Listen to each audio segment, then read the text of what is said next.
under 10 million a month. Nice. Yeah, Wow. that's not so bad. That sounds fake. No, it's not. No, I got it straight from your dude, actually. Landmark Tour was sold out. Not just one show, like the tour. Yeah. That I think we knew. We couldn't, Missoula, Montana, we're going to be honest, that was not sold out. That was not sold out. There was maybe like 4 or so that weren't sold out. For all intents and purposes. But then, it was in stats, 95% confidence is Alright, so we're within the 5%. It's sold out. It's sold out. You have a show in Manchester in 6 weeks, which is already sold out. Yep. And shows in Milan, Paris, Amsterdam, and Berlin. Yeah, those are all cities we've never been to.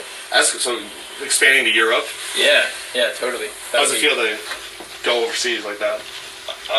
It's a bunch of feelings. Mm-hmm. There's a lot of exhaustion and also a lot of just like excitement with, especially this time around, we haven't been to proper Europe before, so we get to go explore all these cities or kind of explore all these cities that we have never been to. Do you have time, because I imagine, the band, the grind of being in a band, do you have time to, when you're going to Europe, that's dope by itself, so you guys have time to look around?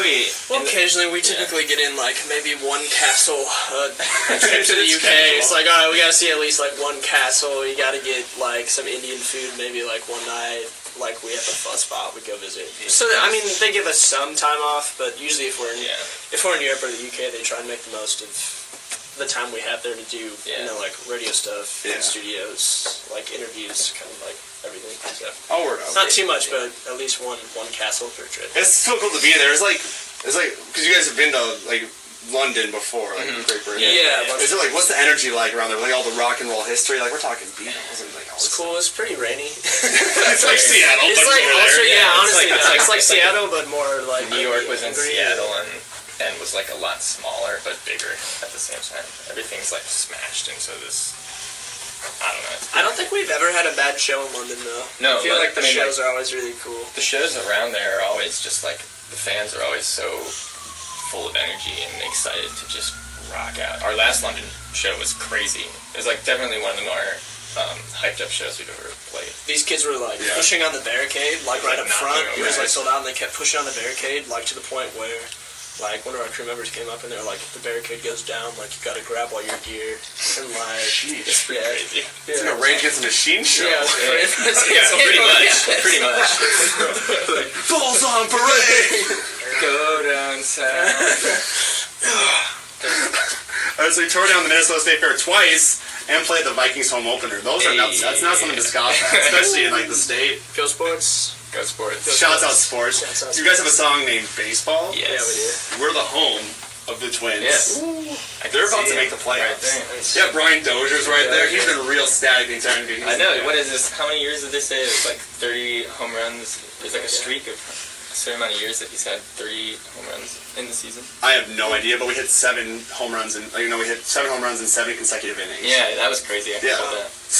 Was that the Padres game? Yeah, that was insane. I just looked up at the TV at a bar and it was 13-0 the Twins. And I was what is going on? Yeah, remember the Piranhas? It was small ball. Nick Muto just kind of we got 2 runs. I was Miguel Sanota's ripping them. There's something about Minnesota sports going on right now. There's some weird energy floating around that. It's good energy. This is our year, Wolves, baby. Twins, this is our Wild. Loons are, they'll get there. Yeah. Come on, Loons. Isn't that funny? So with Minnesota sports, you guys pay attention and ride with them? We do, for sure. Yeah, I'm definitely a fan of the T-Wolves. I'm committing myself to the Wild next year. We didn't have another team to commit to. Any other sports, I'm not. Yeah. My allegiance is. We don't necessarily pay attention to baseball, but. How dare you? You wrote a song called Baseball. Yeah, I know. You hypocrite. The audacity you would do such a thing. Hypocrite. Yo, but it is weird because I'm a sports fan like you guys. I rock with the Wolves, but I pay attention to everything else. And when things are going well, you're oh god, how much? Have you seen that meme? I'm ready to get shattered again. It's it's Michael Scott. I'm ready to get broken again. It's I'm ready. I'm down. You guys just dropped a surprise EP, Warm Glow. That was 48 hours ago? Something like that. Yeah. It's fire. Yes, 2 days ago. And then at noon, tickets go on sale for your U.S. tour dates. Rockin' the Fine Line on the 25th of November, and then Palace on February Palace, 17th. Palace. Oh, I'm so excited for that. I haven't been to the Palace yet. We get to go we're going to see Spoon tonight in Twin Peaks, I think it's playing it. Oh, word. We're excited to see what it's like. Yeah, let me know, because I was going to go to the 2 Chainz show, but then I don't know what happened. I think I ended that up would going... have been sick. I know, but I think I went to Fogo instead. I don't know. Fogo de Chao. Oh, nice. My mom, I got a gift card. So Yeah. I was like, oh, Okay, yeah. Let me ball out real quick. Yeah. Fine meats, 2 Chainz. Yeah, I mean, I messed up because I could have gone there anytime, but I was really feeling my meat sweats because I had to go for it. So looking at that list, like you guys got the juice. If you had a LinkedIn, like I would endorse you. Yeah, we do. It's coming soon. That's Definitely definitely do a website need. Of that list I just read, what are you most proud of? 50 million listens is pretty crazy, especially because we didn't know about that.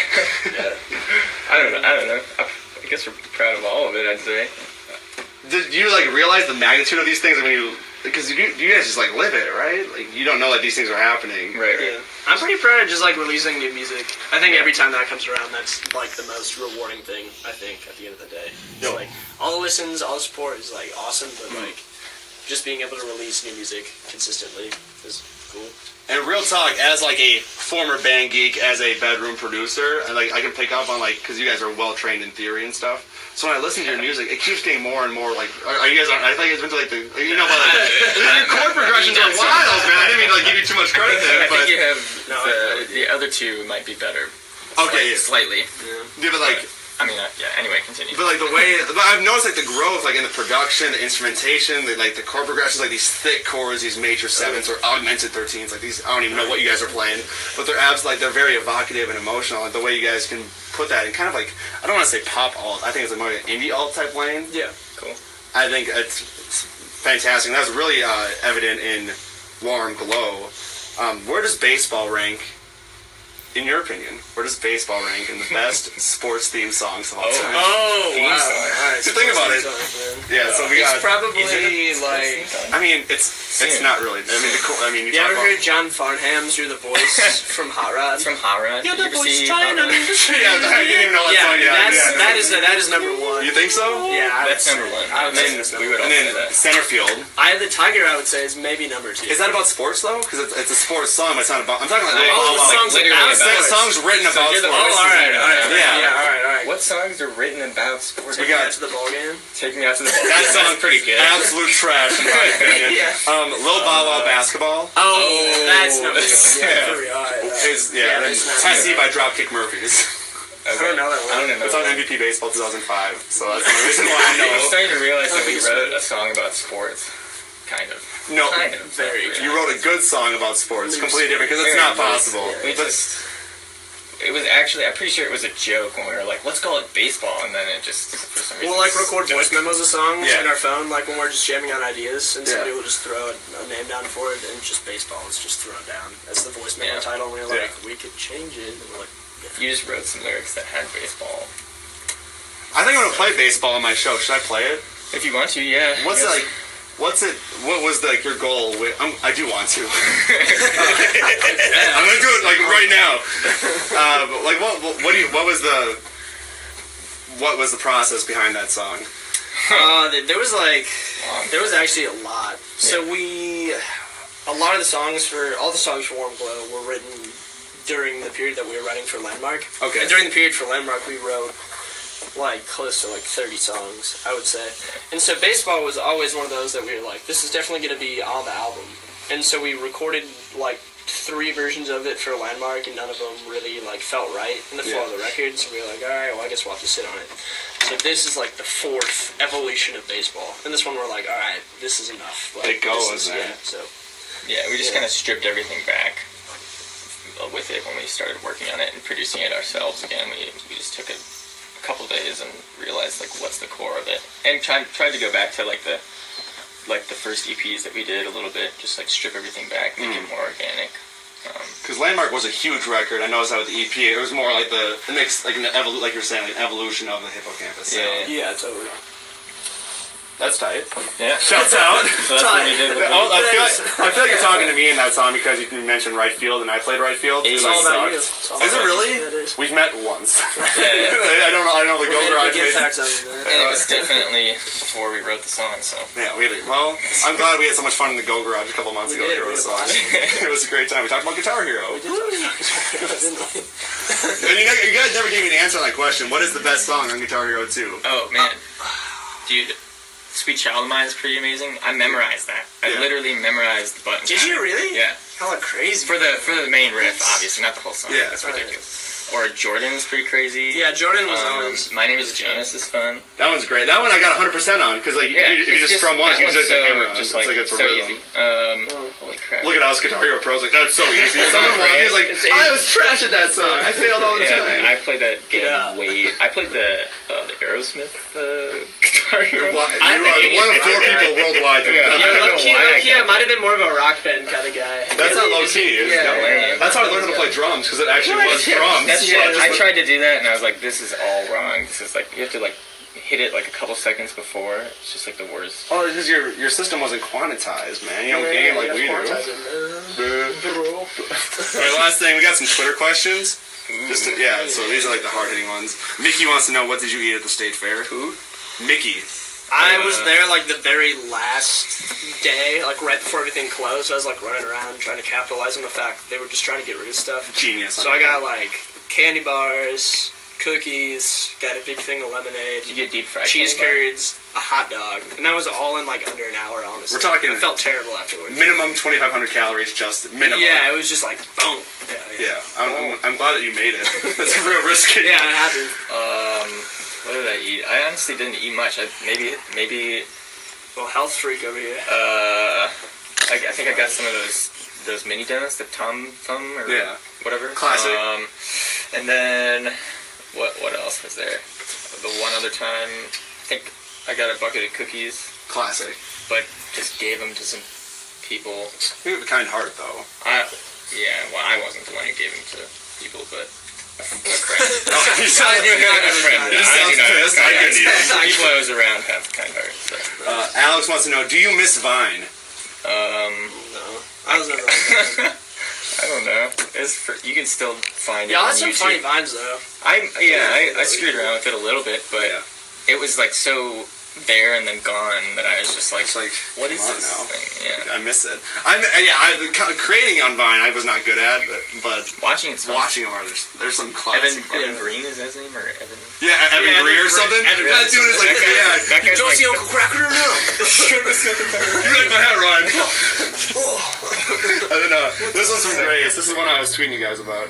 What are your thoughts on Crash Bandicoot? Oh, snap! Crash Bandicoot, it bangs, dude. It does bang. Crash Bandicoot. Crash Team Racing. Did you guys ever play that? Yo, CTR was way better than Mario Kart. Yeah, it's pretty crazy.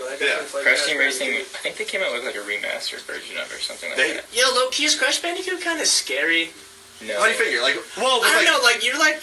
Rude. I've been realizing just like a lot lately. We just got Banjo-Tooie. You ever play that game for 64? Yeah. Like those games, like definitely were kind of scary for like a little kid. You know, like there's like some. I get it. There's just some weird. Characters are There's some like darkness. Yeah. There is some darkness, like with Crash. Like Crash was a Bandicoot that was tested on by Dr. Neo Cortex, certified dick by the way for doing that.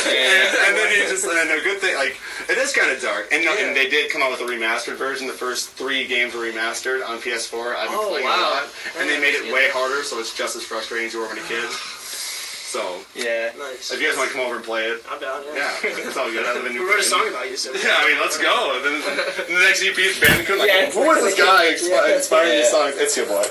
So, Whistler, Jake, thank you guys for stopping by. Tickets on sale now for the show at the Palace, February 13th, and their new surprise EP, Warm Glow, is dope.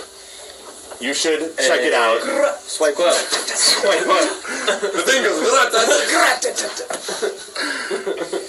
Yo, guys, thank you. Swipe up. I like that.